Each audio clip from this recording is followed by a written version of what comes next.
민감성 정말 많이 들어보셨을 텐데 과연 이 민감성이 뭘까요?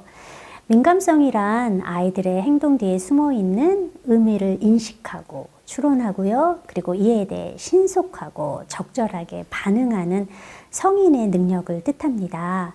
민감한 성인들을 살펴보면 크게 세 가지 특성들이 있어요. 첫 번째는 동시적 관계를 맺는 능력이 있습니다. 그런데 이 동시적 관계가 뭘까요? 함께 주고받는 거라고 생각하시면 되는데요. 민감한 성인은 아이의 관심을 함께 공유하고요. 또 아이가 어떤 행동이나 반응을 하면 그거를 본 다음에 자신의 행동을 그 반응에 맞춰서 변화시킬 수 있습니다. 이렇게 성인과 아이가 서로의 감정과 행동에 영향을 주고받는 것을 동시적 관계라고 하는데요. 민감한 성인은 먼저 아이에게 다가가서 충분한 관심을 보여주고 공유하고요. 아이 역시 이러한 성인의 반응을 보고 성인의 감정과 행동에 민감하게 반응하는 법을 배우게 됩니다. 두 번째, 민감한 성인들이 갖고 있는 능력은 바로 마음 읽기 능력입니다. 아이의 마음을 이해하고요, 이를 언어로 표현해주는 능력을 칭하는데요. 아이의 마음이란 바로 아이의 생각, 욕구, 감정, 의도, 기억 이런 것들이 될 거예요. 아이는 성인이 자신의 마음을 알아줄 때 자신이 이해받고 사랑받는다라고 느끼게 되죠. 부모나 교사도 아이의 마음을 알게 되면 나쁜 짓이 아닌 경우에는 대부분 아이의 뜻을 수용해 주게 됩니다. 이런 경험은 아이와 성인이 서로를 좋아하고 안정적인 애착을 형성하는 데 큰 역할을 담당하죠. 세 번째로 민감한 성인이 갖추고 있는 능력으로 꼽을 수 있는 게 바로 접촉 경험입니다. 아이는 반드시 성인과 일정량의 상호작용 시간을 가져야만 합니다. 직접 얼굴을 맞대고요, 상호작용하는 시간, 또 신체적으로 상호작용하는 시간, 이 모두를 가지는 게 중요하죠. 이때 얼마나 자주 접촉하는가가 중요한 게 아니라 어떻게 접촉하는가, 그리고 아이의 요구에 어떻게 반응하는가가 가장 중요하다고 할 수 있겠습니다. 그럼 한번 나는 민감한 성인인가? 한번 체크해 볼까요? 자, 성인의 체크리스트입니다. 첫 번째, 나는 정직과 성실함으로 아이를 대하고 존중하는가? 아이와 눈을 마주치며 말을 하는가? 말, 몸짓, 얼굴 표정, 포옹을 하면서 의사소통하는가? 대체적으로 평온한 기분과 목소리를 유지하는가? 긍정적인 훈육과 의사소통 전략을 사용하는가? 건강하면서 확고한 경계와 제한을 유지하는가? 아이의 나이와 발달 수준에 맞추어 양육하는가? 풍부한 대화와 의사소통을 나누는가? 규칙적으로 아이를 안아주는가? 나는 안정적이고 사랑이 있는 환경을 유지하는가? 한번 마음속으로 새겨보시고 나는 몇 점이나 되는지 체크해 보시기 바랍니다. 자, 민감성 매우 유명한 거고요. 아주 중요하다라고 널리 알려졌는데요. 왜 이러한 성인의 민감성이 인간 발달에 왜 이토록 중요한가? 어떤 영향을 미치는가에 대해서 살펴보기로 합시다. 자, 유아기부터 성인기까지 한번 우리가 쭉 살펴볼게요. 자, 유아기. 유아기의 민감성은 애착을 말할 때 늘 빼놓지 않고 꼭 나옵니다. 안정애착을 형성하는 가장 강력한 요소가 바로 성인의 민감성이거든요. 민감성이 적은, 그러니까 둔감한 성인에게 양육된 유아에 비해서 민감한 성인을 둔 유아가 안정애착의 비율이 월등하게 높았고요. 그 이유는 민감한 양육자는 유아의 욕구에 적절히 그리고 신속하게 반응을 해주기 때문이고, 유아는 이러한 양육자를 보면서 앞으로도 저 사람은 저렇게 반응해 줄 거야. 저 사람은 정말 일관성이 있고 민감하고 정말 믿을만해. 내가 저 사람이랑 같이 살면은 별 걱정 안 해도 되겠어. 이런 이미지를 떠올릴 수 있어서 안정감을 느끼게 되는 것입니다. 반면 둔감한 양육자, 아이가 울거나 그래도 반응하지 않거나 배가 고파서 우는데 기저귀만 갈아준다거나 이렇게 아이의 신호에 반응하지 않거나 적절하게 반응하지 않는 양육자를 두었을 때 아기는 불안정하고 불안정한 애착을 형성하게 되는 거죠. 이런 유아에게 그런 둔감한 양육자는 믿을만하지 못해. 안정감을 느끼기엔 너무 불안해. 이게 어떻게 나올지 예측이 안 돼. 이런 이미지를 갖게 만들기 때문입니다.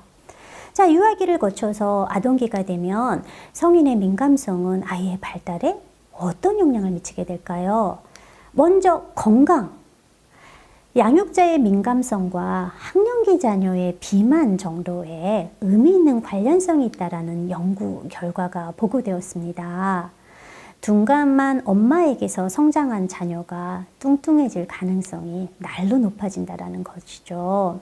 민감한 부모는 자녀의 식습관이나 이런 부분들을 고려해서 음식을 제공할 텐데 둔감하게 되면 그런 부분들이 아무래도 떨어지겠죠.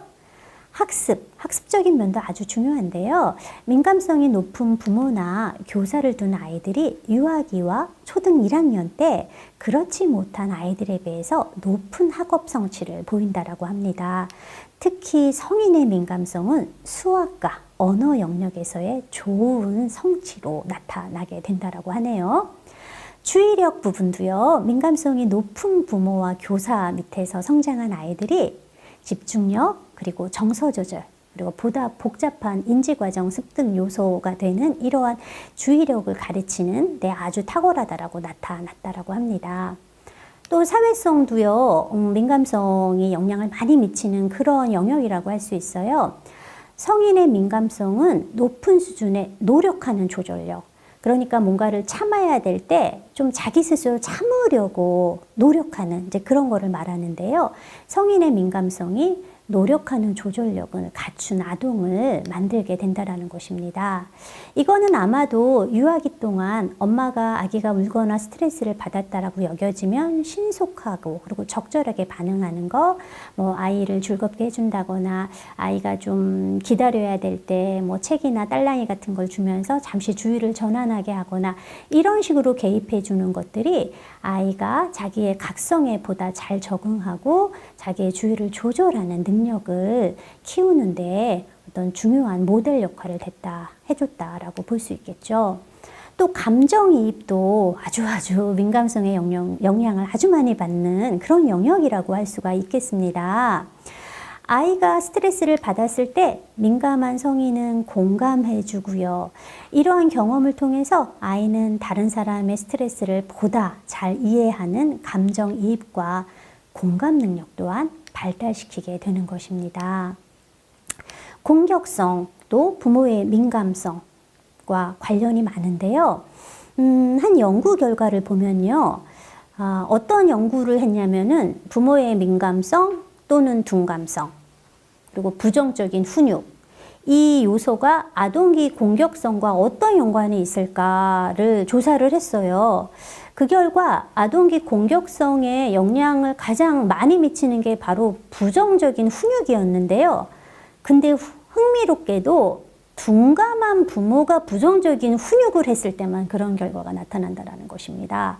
그러니까 민감한 부모가 처벌이나 이런 거를 줬을 때는 아동기 공격성과 그닥 상관이 없었는데 둔감한 부모가 처벌적인 양육을 했을 때 아동기 공격성이 쑥 올라간다라는 뜻인 거죠.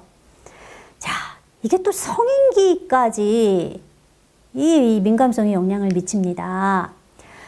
부모의 민감성에 대해서 잘 이해하고 있는 성인은 아이들의 민감성 발달에도 큰 영향을 끼치는 것으로 알려져 있습니다.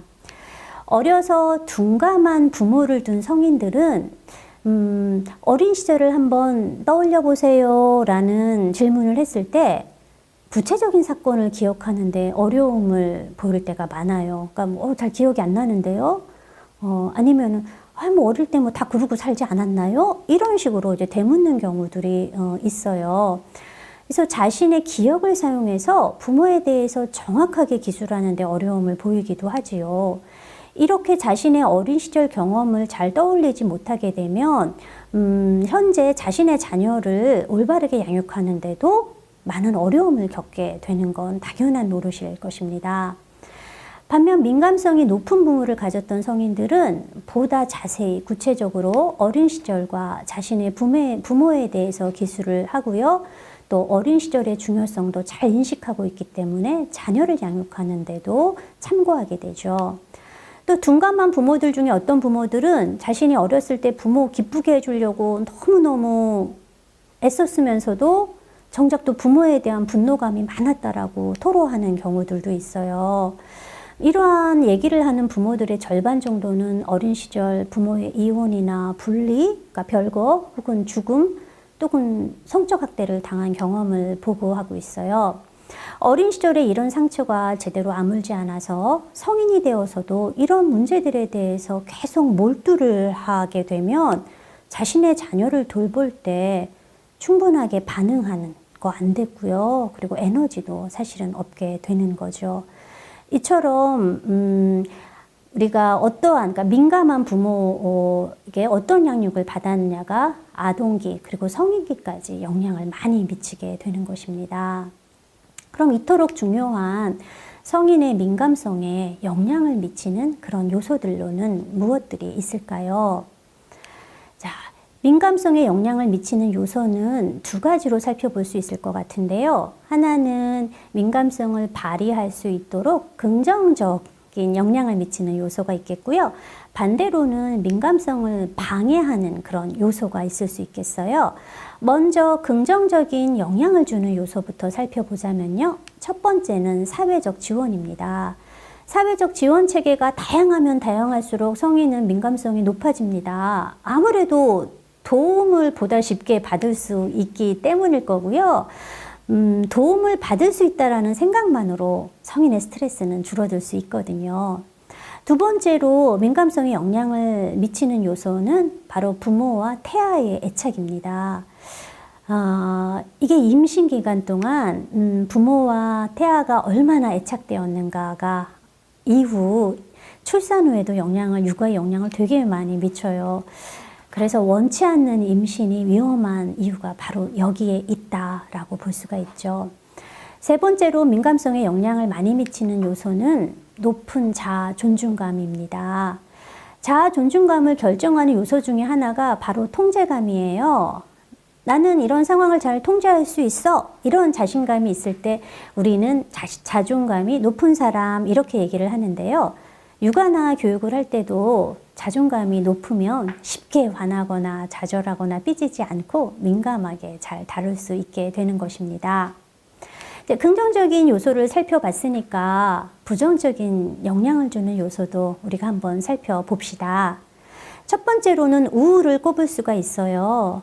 우울은 자기 자신의 심리적인 스트레스에 휩싸여서 상대방을 보지 못하게 방해하는 역할을 합니다. 우울하게 되면 자기중심적인 사고가 활성화될 수밖에 없고요. 또 매사 비관적이고 무력해져요. 그래서 늘 멍하거나 머리가 아프게 되는 거죠. 그래서 우울한 부모는 아기에 대한 반응성을 해내주지를 못하게 되는 것입니다. 두 번째로는 스트레스를 꼽을 수 있는데요. 우울과 마찬가지로 스트레스 또한 짜증, 분노, 집중력 저하, 그리고 자기중심적 사고를 불러일으켜서 민감성을 저해하게 됩니다. 세 번째로는 불안입니다.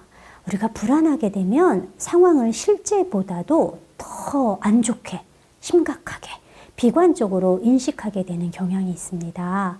그래서 아이의 진짜 욕구나 감정보다도 성인이 지나치게 앞서서 판단하고 염려하고 과하게 개입할 가능성이 높은 거죠. 바로 이러한 것들이 성인의 민감성을 또 저해하게 되는 것입니다.